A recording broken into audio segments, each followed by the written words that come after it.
这是哪呀？哎，这对吗？这公司看起来好像大很不错一样。你看这里有牌，Aku tak boleh betul lah. Satu-satu kerja. Ini macam mana? 在哪呀？诶，Yes, sir. 这在哪？这个地方？ Excuse me. I didn't understand. What did you say? 第对。Oh, I know. You start at this company from China? China China. I know. China. Are you Jin Hao from China? 新后 China welcome. China. Nice to meet you. Love. Nice to meet you. Welcome to our company. So, it's okay. Just follow me at our meeting room. I want to discuss something new project. So you are very lucky. So follow me. Let's go. 可以。Yeah. Korang tahu tak? Bulan ni sale aku paling tinggi tau. Korang tengok lah nanti pembentangan nanti bos datang. Bersale aku 10 juta tau bulan ni. Biasalah. Korang macam mana pula?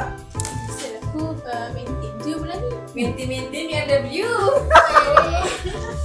Tapi aku dengar ada pekerja baru. Pekerja baru? Dari mana tu? Tak pastilah. Sale aku macam biasa lah. Banyak ni.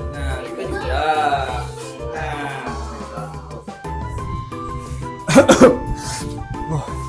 Sorry guys, lambat. Okay, selamat pagi semua. Bagi bos. Sihat hari ni? Wah, kali ni on time Sebelum ni bukan main lambat. Tak ada lah. Lagi-lagi awak ni. Saya lambat sale tinggi bos. Jadi memandangkan semua dah on time kan, sebab saya tahu apa yang anda tunggu, betul? Sebab hari ini adalah merupakan meeting pertama kita untuk projek terbesar kita kali ini, untuk company kita. So tepuk tangan. Yes. Jadi ada special case kali ini. Ingat tak pasal ada pekerja baru akan datang dekat company kita? Siapa? Tapi kali ini dia macam unik lah kali ini. Dengan meeting besar kali ini, kita akan bekerjasama dengan pekerja baru ini. Saya harap anda semua boleh dapat bantu beliau dan juga terima dengan kehadiran beliau kali ini. Okey? Tanpa membuang masa, saya perkenalkan pekerja baru kita. Tepuk tangan.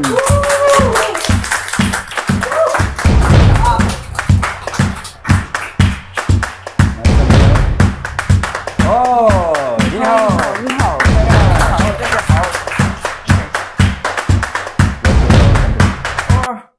Come. Hello, come. Ini dia, our new staff from China. Please introduce yourself. OK，大家好，我是陈新豪，我来自中 Tengok 国 aku。tak suka lah dengan dia. Tak faham lah. Aku tak suka dia. Tak faham dia cakap apa. Susah hati kita nak kerja dengan dia ni. Tengok lah. Macam mana lah aku nak kerja dengan dia ni? Susah nanti. English please. English ，OK。My name is Dan Xin Hao. I come from China. China you all know And I come here transfer. Masuk dia transfer tu, dia bawa pindah? Dia bawa pindah. Hai, challenge baru ni. Taklah, kita cuba je. Betul juga. Thank you so much, Jin Hao. So, please take a seat. OK。 You know, take a seat. Sit down. OK。 Okay. 嗨，你好。Thank you, Jin Hao. Okay, baik. Agenda kita pada hari ini, jadi ini merupakan meeting pertama kita berkenaan dengan projek besar kita, di mana kita akan buat cawangan kedua untuk company ini. Tanpa membuang masa, saya akan agihkan tugaslah untuk anda semua. Okey, boleh? Boleh. Jadi untuk bahagian sales department, saya akan serahkan kepada Cengku dan juga Ying. Okay. Untuk bahagian minta maaf ya. Okey, Jabatan Pemasaran ataupun Marketing Department saya berserahkan pada anda berdua. Dan untuk bahagian customer service, menarik. Saya akan petik anda berdua termasuk pekerja baru kita, Jin Hao. Okey. Jadi anda semua setuju? Setuju, bos. Okey, baik. 王英，不是我要跟那个马来人他们讨论这个工程，你可以教我怎么跟他们沟通吗？哎呦，我教你几句马来语单词，很简单的。saya 是我 saya saya saya ingin berkawan 等一下，再来读一句。 saya saya ingin iya okay berkawan berkawan dengan kamu semua dengan dengan kamu semua kamu semua 那个意思是我想和你们做朋友。 Okay guys, sekarang ni bos dah bagi kita tugasan kan. Macam mana kita nak buat supaya sale aku nak tinggi sale aku lagi. Saya rasa saya dah ada. Nanti ada macam ni, kita buat dekat television dulu. Lepas tu sebab sekarang ada ramai orang yang tengok television, nanti Kau akan kata kita buat cara lama ya. Kita buat poster, lepas tu kita post di media sosial. Sebelum ni buat poster laku je. Tengok aja sale pun 10 juta. Tapi aku rasa kita kena cuba je idea dia ni. Daripada dia kerja baru, bos kan kata dia terpaling perform. Cuba je lah. sebab dekat China kita buat dekat television, banyak orang akan tengok. Mesti boleh punya. Pastikan jadi Tak jadi siap tau. Mesti jadi. I promise. Aku dah jumpa cara macam mana kita nak naikkan sale kita. Aduh, pasal idea baru ni lah bertambah kerja aku. Dah pasal-pasal aku kena buat iklan. saya kena tekung belajar ni. I want to improve myself. Guys, sejak adanya pekerja baru ni kan, dia bagi idea baru lah. Dia suruh kita buat iklan di TV. Jadi kita boleh je buat cara lama kan, buat poster. Lagi senang. Tapi saya setuju je cara baru. Mana tahu cara baru boleh naikkan sales kita. Tak boleh ke kalau kita guna dua cara saja ke? Tak boleh, bajet kita tak cukup. Betul. Kalau kita buat poster je lah. Masuk akal. 你学了一首马来文，我觉得我可以去找他们试一下。在那边。 Cuba dulu, kita kena try. Hai dah mama ni. saya ingin berkawan dengan kamu. Kawan? Kawan? Gabut. Kawan?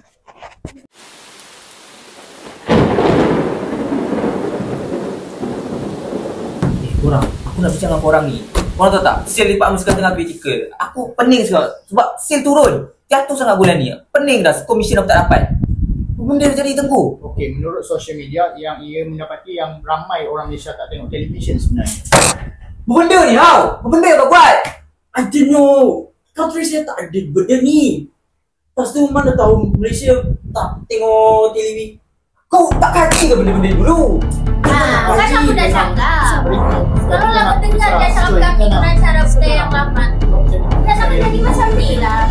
Kau mesti tak buat kerja kan? Bukan lah. Kau balik lah dari sini balik. Pergi lah balik sana balik. Sini sama betul lah. Kau ni tak balik ada-ada je. Please, Hei! Apa bising-bising ni? Buat perangai macam monyet. Tak faham aku. Kenapa ni? Saya daripada luar saya boleh dengar suara awak semua ni. Apa masalah? Tak faham betul dengan korang semua ni. Macam apa? Sikit dulu. Ni, saya ada komplain sikit ni. Ada benda saya nak komplain. Saya nak tanya. Saya rasa saya macam dapat agak dengan awak punya reaction semua ni sampai bergaduh Awak sebenarnya bising pasal sales kita makin merosot, betul tak? Saya nak tanyalah Tengku kan.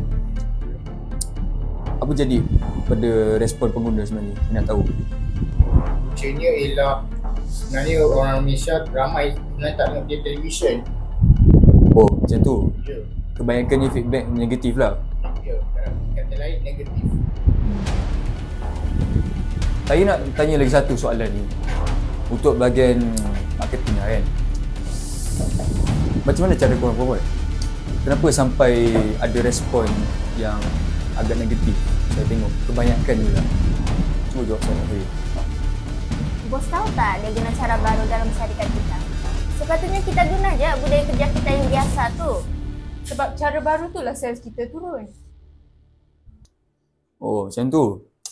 Kalau dah melibatkan budaya ni, saya rasa saya nak kena tanyalah untuk bahagian sales department ni Apa jadi sebenarnya? Saya nak tahu lah. Masalahnya sekarang ni bos, semua ni salah How. How dia tak cekap buat kerja. Lagi satu, kemahiran komunikasi teruk. Kami tak faham apa yang dia Tak sampaikan. boleh cakap. Boss, this is not my fault. Because country saya sudahlah. Mereka guna televisyen ni banyak. Lepas tu saya pun tak tahu Malaysia ni mereka tak tengok televisyen. Dah banyak masa kami bagi How. Tengok apa jadi sekarang. Jangan bukan main cara dia berkesan. Nipu. Mana ada menipu? Tengoklah. China dah berkembang sangat pesat.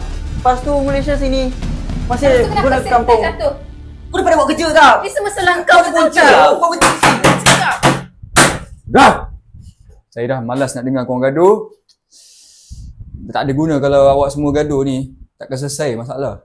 Saya cakap. Sebab apa yang saya nampak awak semua ni, langsung tak ada kerjasama. Tak bersatu. Tak ada semangat kebersamaan langsung. Awak tahu tak kita punya syarikat ni ada polisi sebenarnya? Tahu kan? Ni lagi satu saya nak tegur lah. Tak kisahlah kita punya company kan, cara kerja budaya luar ke kita nak ambil ataupun budaya daripada sini ke, saya tak kisah semua tu. Asalkan benda tu ada manfaat untuk syarikat kita. Janganlah disebabkan dia tu orang luar, korang punya sikap resis tu bertimbul. Disebabkan benda macam ni lah, kita punya company takkan maju. Amin. Bos.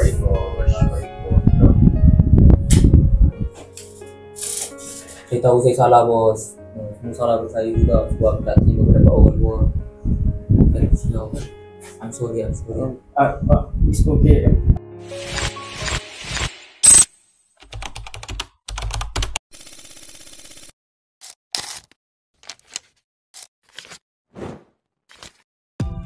Assalamualaikum warahmatullahi wabarakatuh. Bersama saya hari ini dalam rancangan Podcast Silang Budaya. Kita hari ini ditatangi oleh tetamu-tetamu yang sangat-sangat hebat hari ini. Baiklah, saya akan perkenalkan diri saya terlebih dahulu. Tak kenal maka tak cinta. Muhammad Syafiq Binadi S75408. Boleh perkenalkan diri? Hai, nama saya Nur Rashika binti Rosli, nomor metrik S75107. Saya Nur Syafiqah binti Mak Saleh, nombor metrik S74688. Saya Nur Ilia Natasha binti Zaid S75033. Saya Muhammad Nabil Aziz bin Azlan, nombor S74338.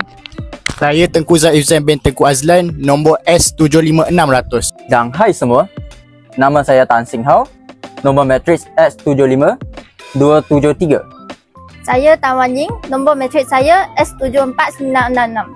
Kami semua daripada UMT. Okey, pertama sekali saya akan ajukan soalan ini kepada Encik Tan Jinau. Encik Tan Jinau, boleh tak Encik Tan Jinau terangkan dengan lebih lanjut tentang apakah itu kerja kumpulan? Mesti ramai para penonton nak tahu. Oh, boleh. Kerja kumpulan tu adalah lebih daripada mungkin sekadar berkongsi tugas lah.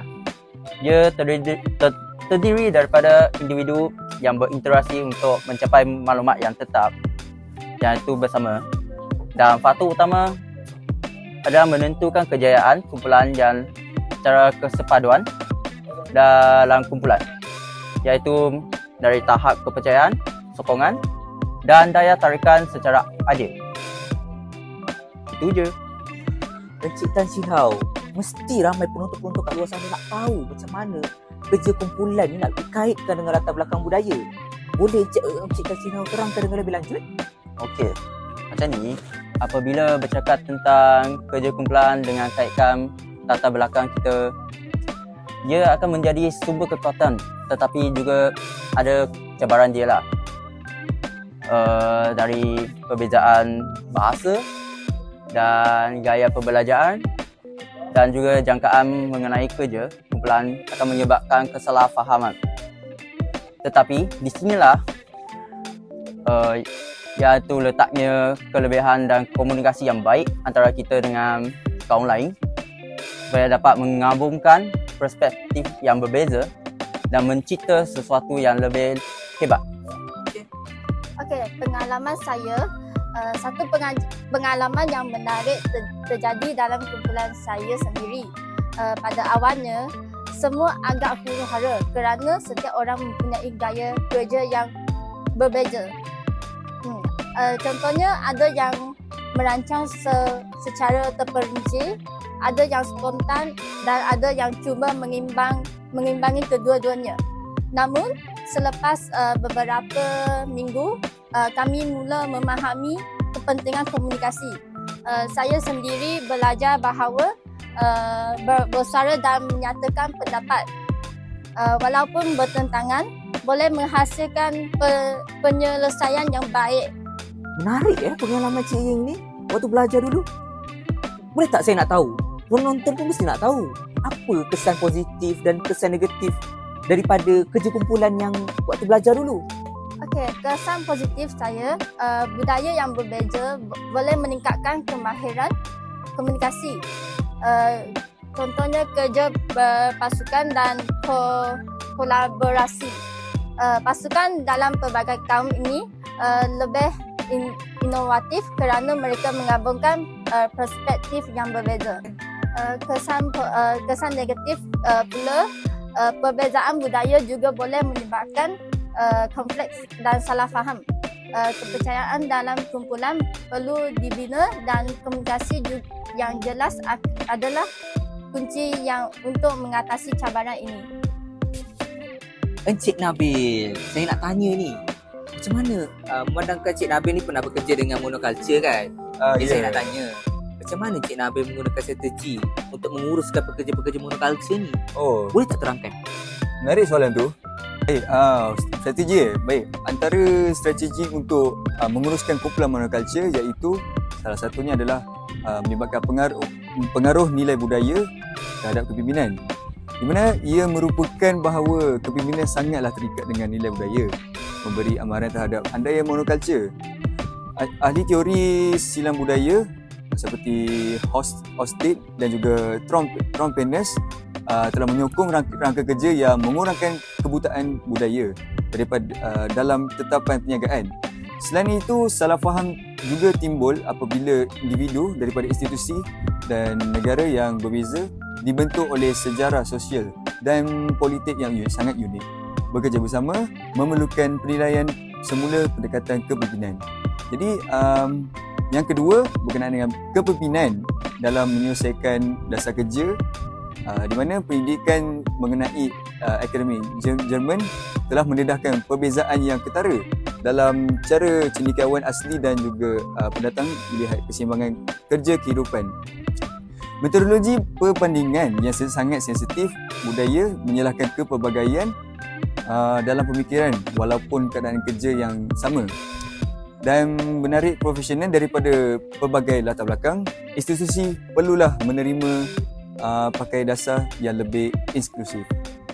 Jadi yang terakhir sekali adalah strategi perundingan identiti budaya dalam kepimpinan monobudaya, di mana expatriate menyesuaikan diri dengan budaya asing melalui strategi perundingan identiti yang berbeza, monobudaya, kepimpinan budaya, global dan juga kosmopolitan. Menjejaskan sama ada respon mereka terhadap budaya tuan rumah adalah eksklusif ataupun integratif. Kejayaan mereka dalam menyesuaikan diri dipengaruhi oleh penonjolan identiti budaya rumah mereka dan juga keterbukaan mereka terhadap pembelajaran budaya. Ada satu lagi. Tahu kan tentang homogen tu apa? Tak, saya tak tahu. Tak tahu? Sebelum tu saya nak bagi tahu apa tu homogen sebenarnya. Jadi homogenis sebenarnya dia merupakan unsur-unsur yang sama jenis dan juga memiliki sifat yang sama. Dalam erti kata lain, dia seragam. Jadi kajian ini dia meneroka secara sarjana asli dan pendatang dalam Akademi Jerman mentafsir keseimbangan kerja kehidupan secara berbeza disebabkan oleh latar belakang budaya mereka. Walaupun kumpulan itu nampak homogen, perspektif yang pelbagai mempengaruhi cara individu terlibat dengan kerja dengan keadaan kerja yang sama.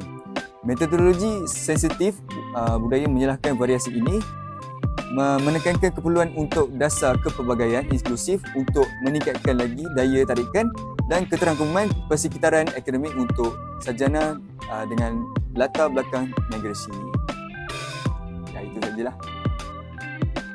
Baik, saya dah pun jawab soalan awak sekarang ni. Betul. Saya pula tanya. Moderator jangan nak ambil kerja mudah ya. Okey. Apa pendapat encik pula pasal monoculture? Okey, macam ni sebenarnya. Monoculture tu dia sebenarnya seringlah kita dengar orang kutuk benda tu kan, sebabnya dia mengekalkan status quo tu. Tapi dalam setengah konteks, dia tetap mempunyai kelebihan sendiri. Terutamanya dia mempunyai peringkat tinggi, organisasi tradisional, institusi pengajian tinggi. Apa yang saya dapati ialah untuk mengekalkan cenderungan untuk mengekalkan jaringan all boys di mana pemilihan dan kenaikan pangkat cenderung kepada individu yang mempunyai latar belakang yang sama, kan? Lepas tu fenomena ini juga biasanya dikenali sebagai apa yang orang kata tu homosocial ataupun reproduction. Mencerminkan sikap menara gading yang suka ditebusi dalam golongan luar. Biasalah kalau macam orang golongan luar dia tak berminat juga nak belajar. Biasanya orang yang mempunyai monoculture ni berminat. Okey. Lepas tu dari segi pengurusan antarabangsa, strategi monoculture juga biasanya seringlah dinaikkan untuk ekspatriat yang mengabaikan budaya tuan rumah. Macam tu. Lepas tu strategi ni biasanya dikenali juga sebagai ostrich strategi, di mana individu ni hanya berpandukan kepada budaya yang asal. Enggan menyesuaikan diri. Lepas tu hasil dia nanti dia gagallah membina kepimpinan global tu. Dia akan menolak segala integrasi budaya yang tempatan ni. Walau bagaimanapun, ada kalanya kumpulan monoculture ni lebih efisien lah dari segi komunikasi dalaman, buat keputusan lebih cepat, mempunyai ada organisasi yang jelas. Tapi dia ada juga kelemahan dia. Kelemahan dia ialah yang pertama, dia mempunyai risiko daripada pemikiran kumpulan, kekurangan perspektif berbeza. Lepas tu dia akan merencatkan inovasi sebab dia berfikir dalam kumpulan dia je, tak berkembang. Okey. Lepas tu sebaliknya juga kalau kumpulan multicultural, kan, khususnya mempunyai mereka yang mempunyai pengalaman silang budaya seperti imigran dan individu yang multikultural, mempunyai kelebihan yang lebih tinggi untuk menyelesaikan masalah konflik. Dia akan menjana idea yang kreatif. Dia akan menilai isu etika daripada pelbagai sudut. Kesimpulannya, walaupun monoculturalism ni akan membawa kestabilan dalam setengah sistem, cabaran hari ini, global hari ini, menuntut pendekatan yang lebih terbuka, inklusif dan sensitif budaya, terutamanya dalam pendidikan dan kepimpinan organisasi. Adakah jawapan saya menjawab soalan Cik Nabil? Jawapan yang menarik lah bagi saya. Jawapan yang menarik. Kan? Ya. Seperti yang penonton tahu, Cik Ika ni datang daripada Sabah, betul? Ya, betul. Jadi macam mana Cik Ika menyesuaikan diri dengan organisasi yang baru dan memastikan kerja dalam kumpulan tu bersatu padu? Boleh terangkan tak? Boleh. Baik, untuk menjawab soalan tersebut, seorang pengurus boleh memahami budaya baru dengan mempelajari norma sosial dan etika kerja masyarakat setempat. Ini boleh dilakukan melalui pemerhatian, perbincangan dengan pekerja tempatan, dan merujuk kepada kajian budaya yang berkaitan. Dengan memahami nilai dan amalan kerja dalam sesebuah organisasi, pengurus dapat menyesuaikan gaya kepimpinan mereka agar lebih selaras dengan harapan kumpulan. Sebagai contoh, dalam organisasi, pendekatan mesra dan bersifat inklusif boleh membantu membina kepercayaan serta meningkatkan kesebatuan kumpulan. Okey Cik Ika, penonton nak tahu tu, macam mana Reflexivity boleh membina kesepaduan kumpulan? Boleh tak Cik Ika jawab soalan? Okey. Reflexivity membantu ahli pasukan memahami dan menyelaraskan perbezaan dalam pemahaman tugas sebelum ia menjejaskan kerjasama. Dengan perbincangan terbuka, pasukan dapat membina visi bersama, memperkukuhkan kepercayaan dan memastikan komunikasi yang jelas. Ini membolehkan kumpulan berfungsi lebih efektif walaupun dalam persekitaran budaya yang berbeza. Sangat mendalam jawapan tadi tu. Saya nak tanyalah juga kan, macam mana membina kepercayaan tu penting dalam menjaga hubungan dalam kumpulan tu. Boleh tak Cik Ika menjawab? Untuk menjawab soalan yang kedua, kepercayaan mendorong kerjasama, komunikasi terbuka dan kesediaan berkongsi idea antara ahli pasukan. Pengurus yang bersikap konsisten, telus dan memahami norma budaya tempatan dapat membina hubungan yang kukuh serta meningkatkan keterlibatan kumpulan. Apabila ahli pasukan merasa dihargai dan selamat dalam persekitaran kerja, mereka lebih cenderung untuk bekerjasama dengan efektif mencapai matlamat bersama. Itu sahaja. Okey Cik saya dah penonton ingin bertanya, apa kelebihan gaya kepimpinan demokratik ni dan dalam konteks budaya yang berbeza lah. Boleh tak terangkan dengan lebih detail lah tentang Untuk menjawab soalan ini, gaya kepimpinan demokratik membolehkan pemimpin melibatkan ahli pasukan dalam proses membuat keputusan sambil masih mengekalkan kuasa untuk membuat keputusan akhir. Dalam pasukan daripada pelbagai latar belakang budaya, pendekatan ini sangat berkesan kerana ia menggalakkan penyertaan, menghargai pandangan yang berbeza dan meningkatkan rasa dimiliki terhadap keputusan yang dibuat. Ini boleh mewujudkan suasana kerja yang lebih terbuka, meningkatkan komunikasi dan memupuk kepercayaan antara pemimpin dan ahli pasukan. Akhirnya, ia membawa kepada prestasi pasukan yang lebih baik dan hasil kerja yang lebih inovatif. Okey, menarik jawapan tu. Saya nak tanya kepada Cik El, apa cabaran dan juga peluang lah untuk contoh macam kita bekerja dengan kepelbagaian budaya ni. Boleh tak Cik El terangkan? Bagi menjawab soalan ini pula, komposisi pasukan yang pelbagai budaya memberikan peluang kepada organisasi untuk memperoleh pelbagai pandangan, idea dan pendekatan yang berbeza. Kajian menunjukkan bahawa pasukan seperti ini berpotensi menghasilkan penyelesaian yang lebih kreatif dan inovatif. Namun begitu, ia juga datang dengan cabaran seperti perbezaan dalam gaya komunikasi, norma kerja dan jangkaan peranan yang boleh menimbulkan konflik atau salah faham. Jika perbezaan ini tidak diurus dengan baik, ia boleh menjejaskan kerjasama dan prestasi pasukan. Oleh itu, penting untuk pemimpin bersikap terbuka, peka budaya dan menggunakan pendekatan kepimpinan yang fleksibel untuk memaksimumkan potensi pasukan yang pelbagai ini. Cik Tengku, semuanya dah menjawab soalan-soalan yang saya berikan. Mandangkan masa pun dah hampir tamat. Boleh tak Cik Tengku simpulkanlah apa yang perbincangan kita sebentar tadi? Sudah tentu. Secara kesimpulan, saya boleh simpulkan bahawa dalam pengalaman kerja berkumpulan, apabila orang dari pelbagai latar belakang budaya bersama, ia akan membawa pengalaman yang bercampur aduk. Dari segi positif, kepelbagaian sedemikian boleh membawa kepada komunikasi dan kerja berpasukan yang lebih tinggi dan lebih baik. Namun, terdapat juga cabaran iaitu akan berlakunya salah faham, isu kepercayaan dan juga konflik yang kadang-kadang dianggap sebagai perang budaya dan menjadikan perbuatan keputusan lebih sukar kerana kita perlu menitik beratkan setiap budaya yang ada dalam organisasi tersebut. Selain itu, aspek seperti keterangkuman dan keupayaan adalah penting juga. Persekitaran kerja yang benar-benar menyokong memerlukan setiap orang, tidak kira umur, orientasi seksual atau latar belakang, berasa diberi kuasa untuk menjadi tulen. Pemimpin yang mengamalkan budaya rendah hati dan secara aktif memupuk keterangkuman boleh mengubah dinamik kumpulan. Selain itu, ada etika dan sikap kerja berhilang dengan faktor seperti jantina dan status pekerjaan mempengaruhi cara individu mengutamakan masa lapang atau mengukuhkan kepuasan. Seterusnya mempengaruhi pengalaman dan keseluruhan kumpulan. Okay, dari segi mengurus dalam kumpulan monobudaya, kumpulan monobudaya atau monokultur menawarkan faedah seperti perpaduan yang lebih tinggi, persefahaman bersama dan juga secara amnya kurangnya konflik dalaman kerana pelajaran budaya yang sama. Walau bagaimanapun, kehomogenan mereka sering membawa kepada kekurangan perspektif yang pelbagai yang boleh menghadapkan penyelesaian yang lebih kreatif. Setengah organisasi juga mempertimbangkan untuk membentuk kumpulan Dwi Budaya dengan memindahkan pekerja ke peringkat antarabangsa.